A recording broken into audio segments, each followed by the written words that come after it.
Y'all are on the East Van Dan Shit Show. Welcome. Yeah. Please welcome Bob Log the Third. Welcome me. So, dude, wow. We were just talking about like the last time you were here in Nanaimo. It was probably pre-COVID. You said. I'm not. My memory's terrible. I've been here Me at least too. 3 or 4 times. The last one was probably a while ago, but I could be totally wrong. Yeah.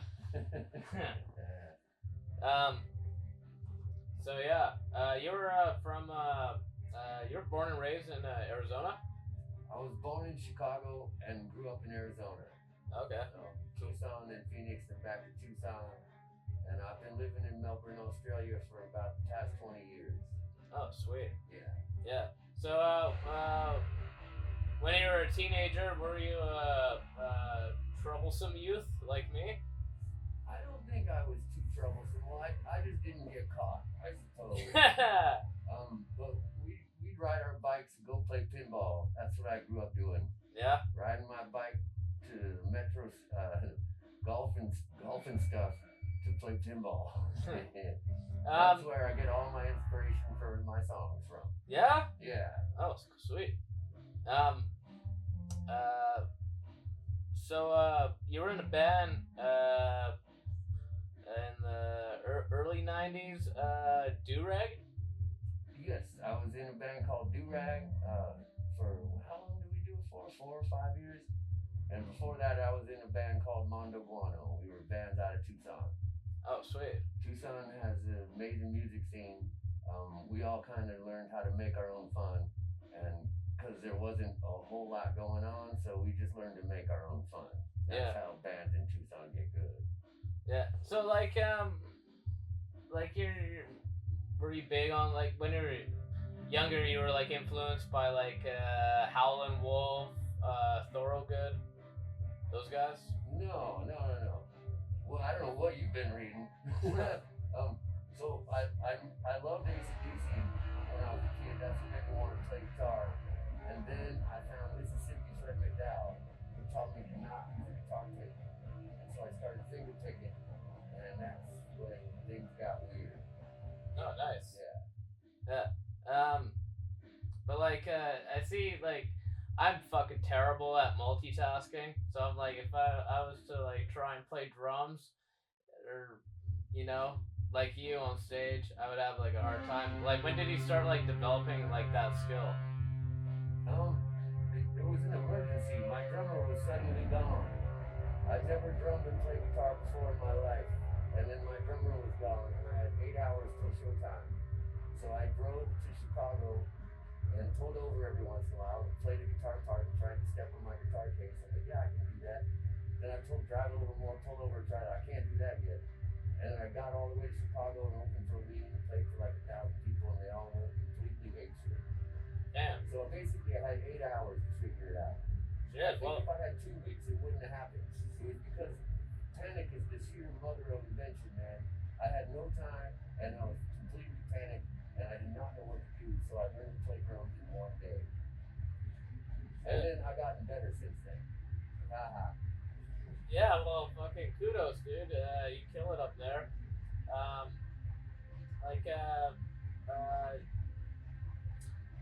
Let's talk about some of the bands like you toured with.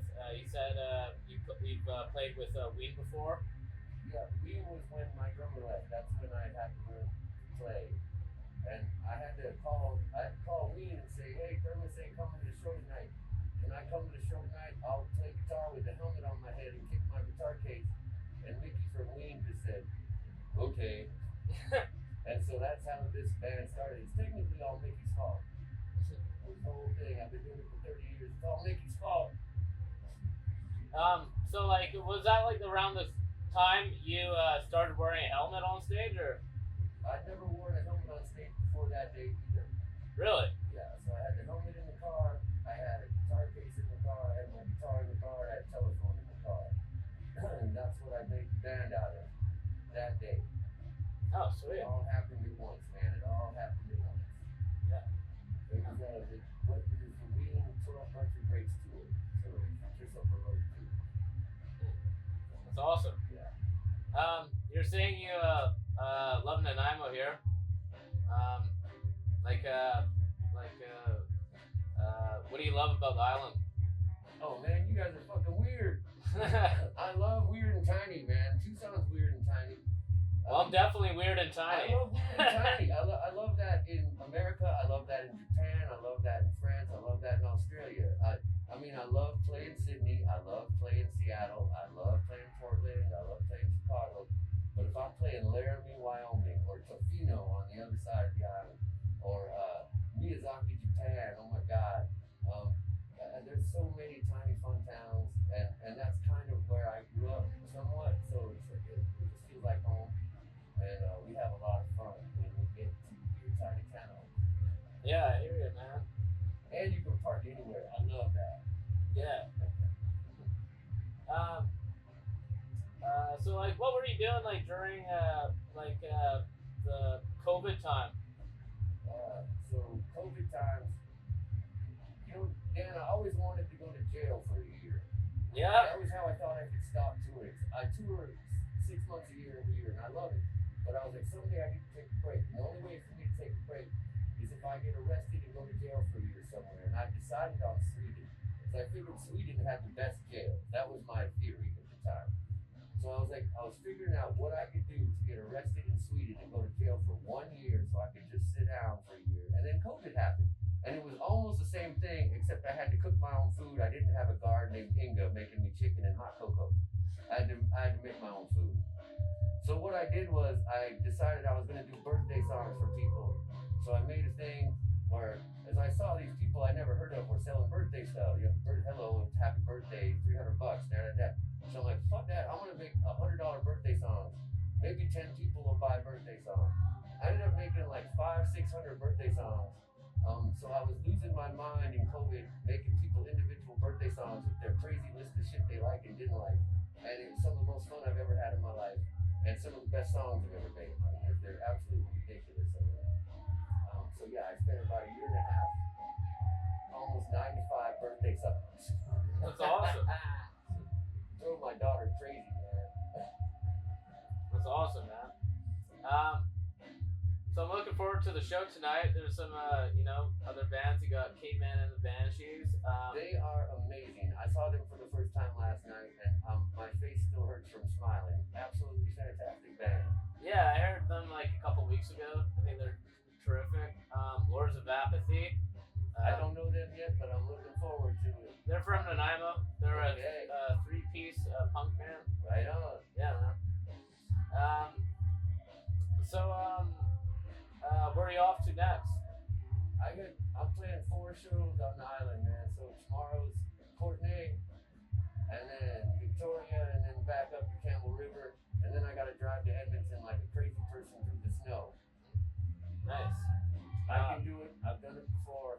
I know how to do it. Yeah, I wouldn't doubt it, man. I mean, like you just said, you travel around 6 months a fucking year, so. Yeah.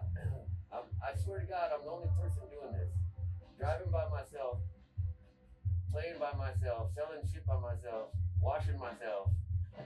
Hey, man. I double dog dare anybody else in the world to do this. That's the fucking true punk rock attitude right there. Double dog dare anybody to do this. Do you have like any like memorable, like really crazy shows that happened in the past, like something that just tops all of them? Every single day is completely crazy. Yeah. There's no, I mean, there's times police have come, I've had to go to hospitals, people get arrested. Not me, I'm not on the jail side of the table. I am on the not jail side of the table. I'll tell you that much for free. But yeah, every day I'm trying to stir people up with a bunch of fun guitar and fun drum beats until they get so crazy. And the best night for me is when the night's over and I see the club and the floor is totally wet and there's just one shoe. If it's 2 shoes, I didn't do good. If it's 1 shoe, I did good. Yeah, I like that. That's awesome. Yeah. So like, who are your like favorite slide players? Well, it's Mississippi Fred McDowell, man. That's what made me want to play slide. Yeah. Other people do it cool too. But Mississippi Fred McDowell's that's what made me put down the pick. Nice. And then when I was a kid, I loved AC/DC. They just took the guitar, turned it into a party, and sweat a lot. So I just kind of put those two things together, and there you go. Yeah. That's it. Yeah, you said AC/DC.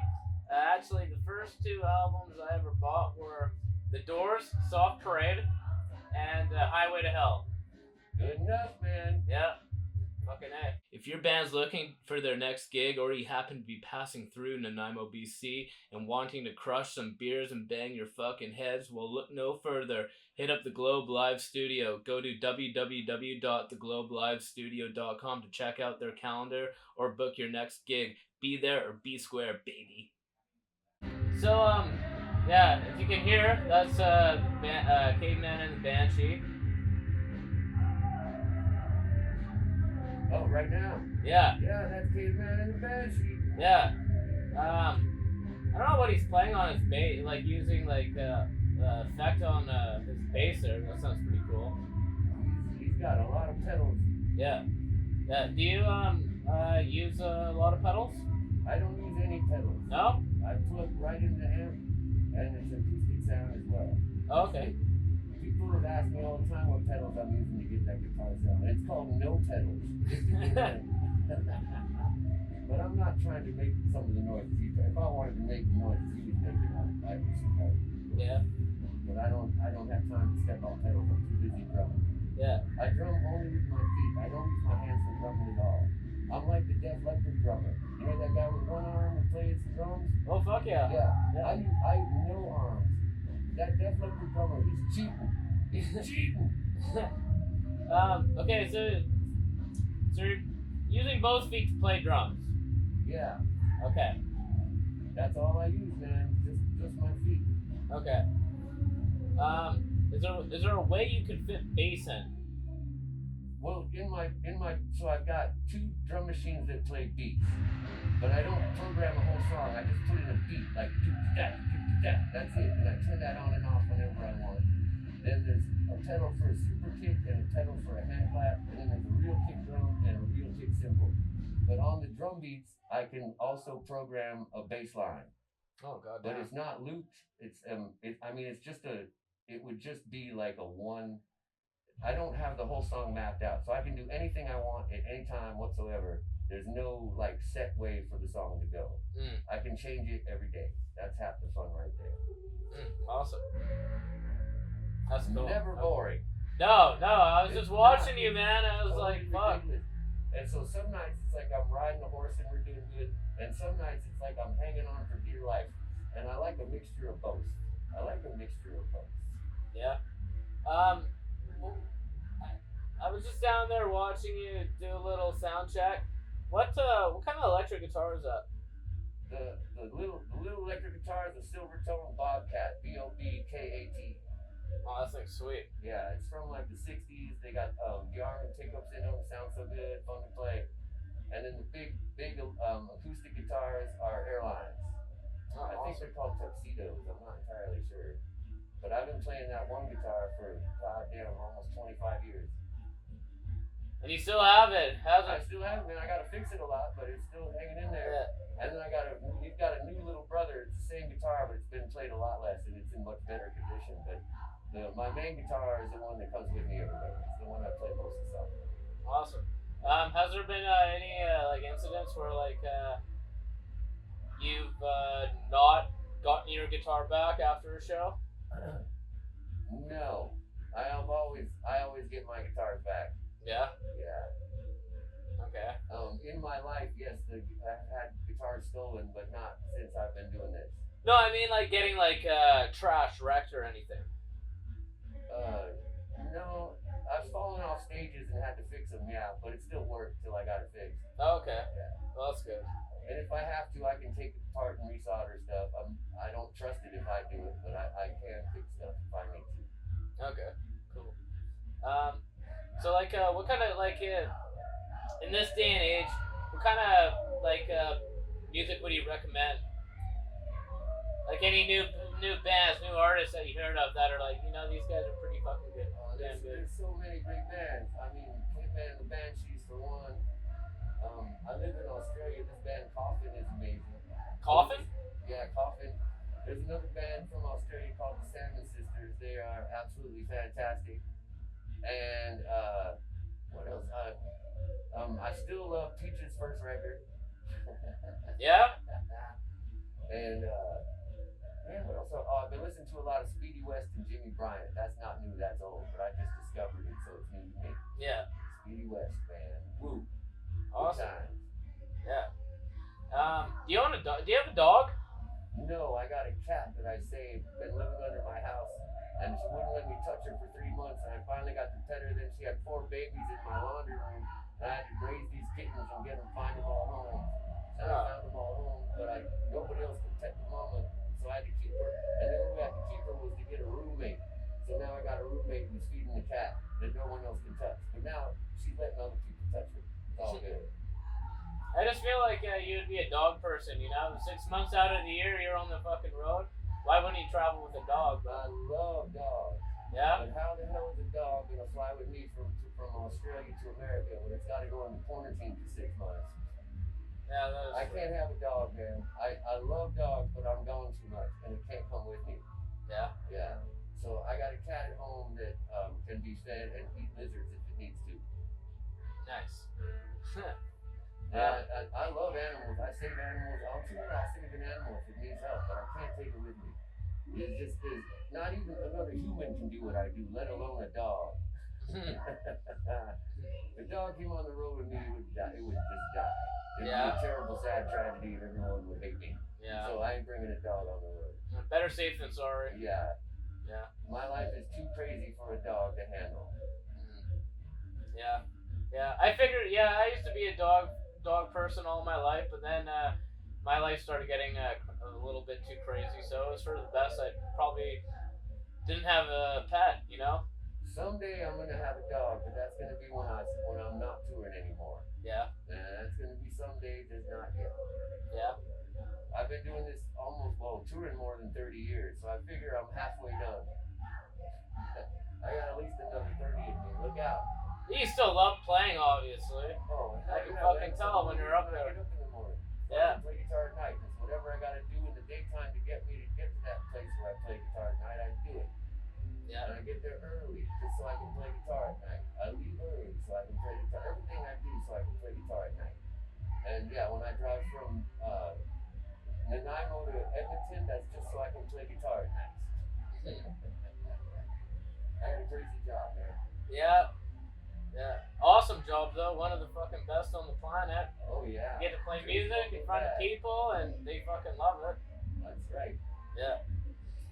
What advice would you give for the young musician out there? Well, play every chance you get. Play every show you can. If there's no show, just play your instrument at home. Just play every day. Beat that thing every day. That's the only way, man. If you love it, it's not even work. You're just doing what you love. Yeah. Yeah. Yeah.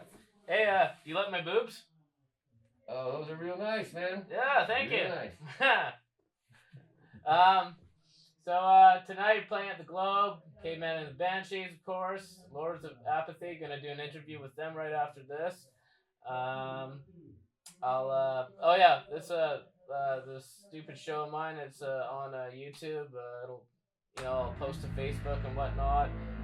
I'll throw your link to your website in there. And looking forward to the show. And thanks again for doing the interview, Bob. Thank you so much, Dan. High five. Have a good time on Dan's podcast, ladies and gentlemen. Tune in. Good night. Peace.